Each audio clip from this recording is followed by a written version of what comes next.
Journal de 19h sur Al 24 News. Mesdames, Messieurs, bonsoir. Voici les titres de l'édition.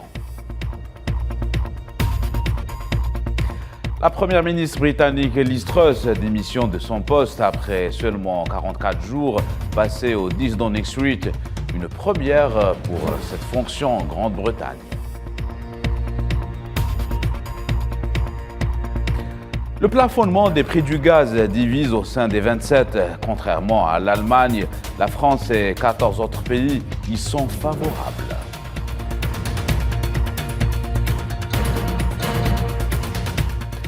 « 10 milliards de dollars, c'est l'objectif que s'est fixé l'Algérie en matière d'exportation hors hydrocarbures.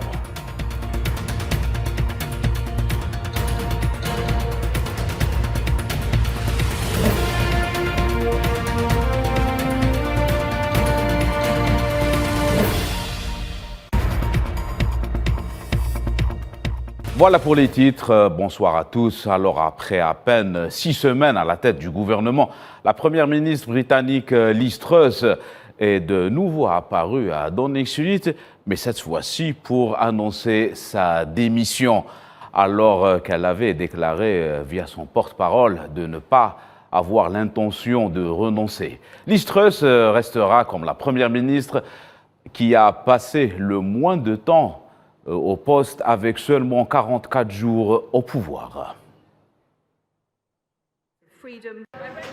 Je reconnais que compte tenu de la situation, je ne peux pas mener le mandat pour lequel j'ai été élu par le Parti conservateur. J'ai donc parlé à Sa Majesté le Roi pour l'informer que je démissionne de mon poste de dirigeante du Parti conservateur. Et pour en parler, nous avons avec nous en direct de Paris Monsieur Manuel Pouchelet, spécialiste en géopolitique. Bonsoir Monsieur Pouchelet.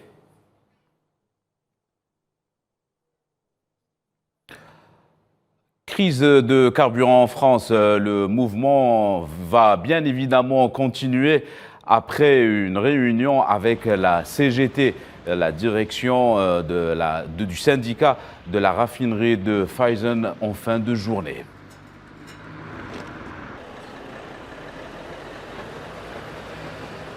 Accepté.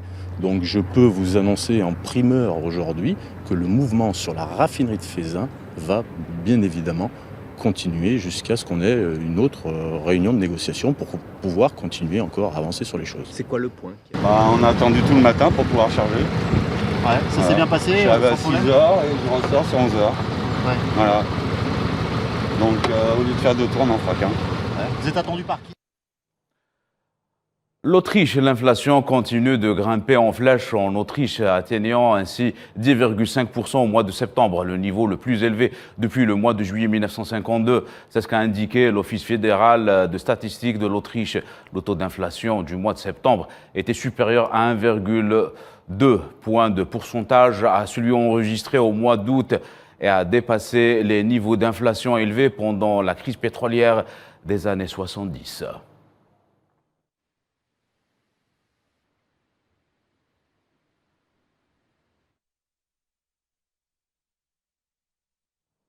Et on revient, mesdames et messieurs, à notre invité, M. Manuel Pouchelet, spécialiste en géopolitique, pour ce qui concerne la démission de la première ministre britannique, Liz Truss. Bonsoir, M. Pouchelet. Bonsoir, monsieur. Bonsoir. Alors, M. Pouchelet, quel serait l'impact de la démission de Liz Truss sur le paysage politique anglais ? Alors en Angleterre actuellement, si vous voulez, la démission de Madame Truss surprend de par la courte durée de son mandat de Premier ministre. Maintenant, Madame Truss avait aussi des projets de renouer avec la politique de Madame Thatcher et je pense que c'est ce qui a fait peur, on va dire, au corps politique britannique. Madame Truss a été la dernière Première ministre, on va dire, qui a été nommée par la reine Elisabeth II. Maintenant, la reine est décédée. Nous avons Charles III et je pense que le roi va devoir se prononcer malgré le fait qu'il règne mais ne gouverne pas, si vous voulez, sur un successeur. J'ai un peu l'impression, si vous voulez, le Brexit consomme déjà 3 premiers ministres. On a eu Madame Theresa May qui avait fait une déclaration forte en ce sens, en disant « Brexit means Brexit ». Donc le Brexit veut dire le Brexit. Ensuite, nous avons eu Monsieur Boris Johnson et là, Madame Truss. Quel est le prochain candidat? Je pense que les défis au Royaume-Uni sont importants à relever.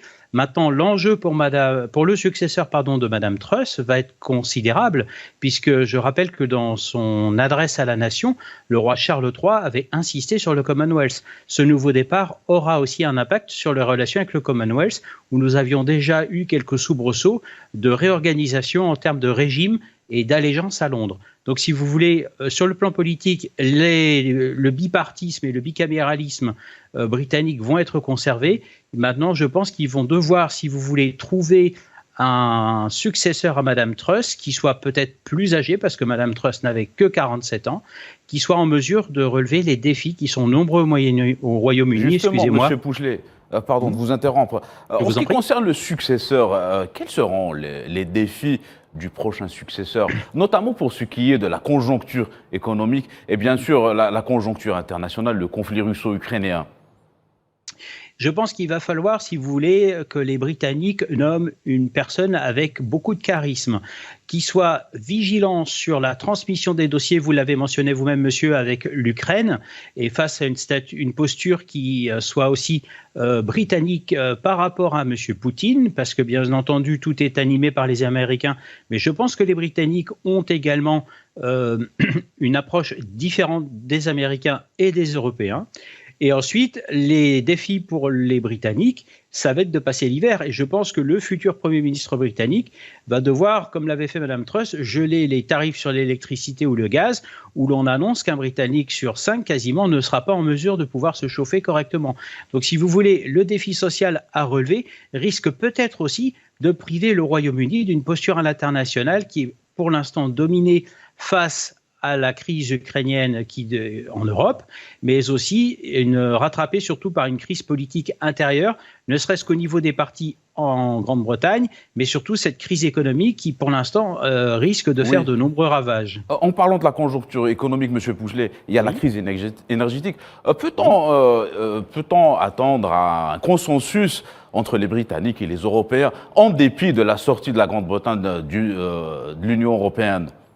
Oui, je pense que vous mettez l'accent là sur un problème qu'est le Brexit, mais en même temps l'Union européenne, même au sein de l'Union européenne, vous avez quand même des distensions au niveau des États membres, puisqu'on a quand même monsieur Viktor Orban, président de la Hongrie, qui a déjà déclaré qu'il souhaitait avoir des accords privilégiés avec la Russie pour bénéficier du gaz. Donc si vous voulez, la locomotive européenne qu'est l'Union européenne est principalement menée par monsieur Macron et M. Scholz, qui sont donc respectivement le président français et le chancelier allemand, où ils cherchent des accords d'achat communs, regroupés, si vous voulez, pour faire baisser la facture. Maintenant, derrière tout ça, vous avez aussi d'autres enjeux économiques, notamment en matière de sécurité et de défense, parce qu'il faut que ces acheminements puissent être assurés dans d'excellentes solutions de sécurité. Pour l'instant, c'est ce qui reste à négocier. Monsieur Emmanuel Pouchelet, je rappelle que vous étiez avec nous en direct de Paris, vous êtes spécialiste en géopolitique. Merci pour cet éclairage. Merci, monsieur. On reste en Europe. Le président de la République italienne, Sergio Mattarella, entamera jeudi ses consultations en vue de la formation d'un nouveau gouvernement après la victoire de la droite aux législatives du 25 septembre dernier. Ces consultations qui devraient mener à la nomination de Giorgia Meloni, leader de Fratelli d'Italia, au poste de chef du gouvernement. Les consultations s'achèveront vendredi au milieu de la journée. En réunion à Bruxelles ce jeudi, le plafonnement des prix du gaz divise les pays de l'Union européenne.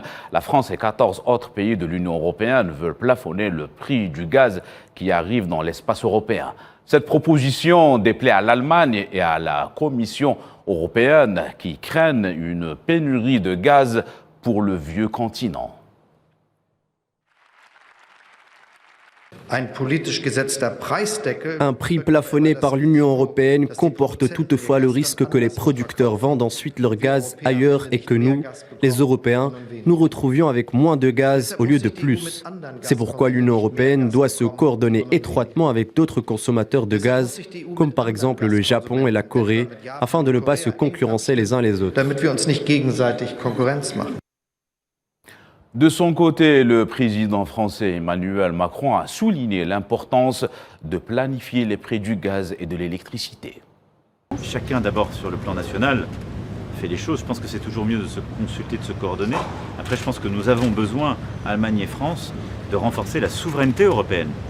Et moi, j'ai toujours considéré que mon devoir était de tout faire pour que nous trouvions les chemins d'accord entre l'Allemagne et la France qui permettent ensuite de bâtir des accords européens. Donc je suis à la tâche, mais ne voyez là qu'un report technique, si je puis dire. Enfin, nous avons beaucoup de travail devant nous. Le ministre des Affaires étrangères norvégien, qui dans la foulée a également été accueilli par le ministre de l'Énergie et des Mines algérien, Mohamed Arqab. Les deux responsables ont évoqué ensemble les perspectives de la coopération et d'investissement bilatéral dans le secteur énergétique, mais également celui des mines. Une coopération qui passe notamment par le transfert technologique et le travail conjoint en matière d'échange d'expériences. Et justement, avant ça, le ministre des Affaires étrangères algérien Ramtan Lamamra a reçu ce jeudi à Alger le secrétaire d'État aux Affaires étrangères norvégien Erling Grimstad, qui effectue une visite de travail. Cette audience est intervenue dans le prolongement de la séance de travail élargie co-présidée par les deux parties au cours de laquelle les différentes sphères du partenariat algéro-norvégien ont été passées en revue. Well, we had a very lengthy and in-depth discussion both on bilateral issues. Nous avons eu une discussion longue et approfondie à la fois sur les questions bilatérales, notamment sur nos relations économiques, sur la manière dont nous pouvons gérer ensemble la transition écologique en nous concentrant sur les énergies vertes. Et bien sûr, nous avons également discuté de la situation actuelle au niveau régional et non des moindres. Je me suis renseigné sur les perspectives des ministres sur le processus de paix au Moyen-Orient.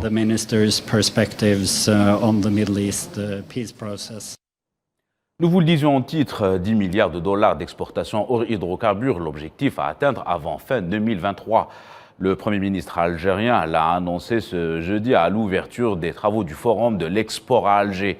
Ayman Ben Abdelrahman a aussi évoqué l'ouverture d'annexes des banques algériennes en Afrique et en Europe avant la fin de cette année. De nombreux opérateurs économiques s'impliquent dans la promotion des exportations algériennes hors hydrocarbures. Avec plus de 3000 exportateurs, l'Algérie est sur le point d'atteindre 7 milliards de dollars d'exportation d'ici fin 2022. Pour 2023, le gouvernement algérien met la barre un peu plus haut et envisage de réaliser le chiffre de 10 milliards de dollars. Nous œuvrons tous ensemble pour atteindre le niveau d'exportation hors le secteur des hydrocarbures à 10 milliards de dollars en fin 2023. Une année également pour renforcer la sécurité alimentaire, sanitaire et d'assurer les produits de large consommation importés actuellement. Aussi, d'assurer l'autosuffisance et exporter le surplus. Le Forum de l'export à Alger est un premier rendez-vous important pour le Conseil du renouveau économique algérien. L'organisme affiche d'ores et déjà ses ambitions pour mener le navire de l'économie algérienne à bon port. On se réunit aujourd'hui tous ensemble pour penser à développer les exportations nationales hors hydrocarbures. À partir de 2023, il est nécessaire d'avoir une vision globale avec l'implication de tous les opérateurs économiques pour relever ce défi. La stratégie opérationnelle pour le développement des exportations et la dynamique des réformes pour une Algérie exportatrice, deux axes importants abordés avec des experts et professionnels à l'occasion de ce forum. Et le Premier ministre algérien Ayman Ben Abdelrahman a également affirmé en marge de cet événement la nécessité d'ouvrir des succursales de banques algériennes en Afrique et en Europe. Les formes d'accompagnement que nous comptons apporter avant la fin de l'exercice en cours, l'ouverture des agences bancaires à l'étranger, en Europe ou en Afrique. Nous avons déjà terminé toutes les procédures nécessaires. Voilà, c'est la fin de cette édition. L'information continue sur Al 24 News. Excellente soirée à tous.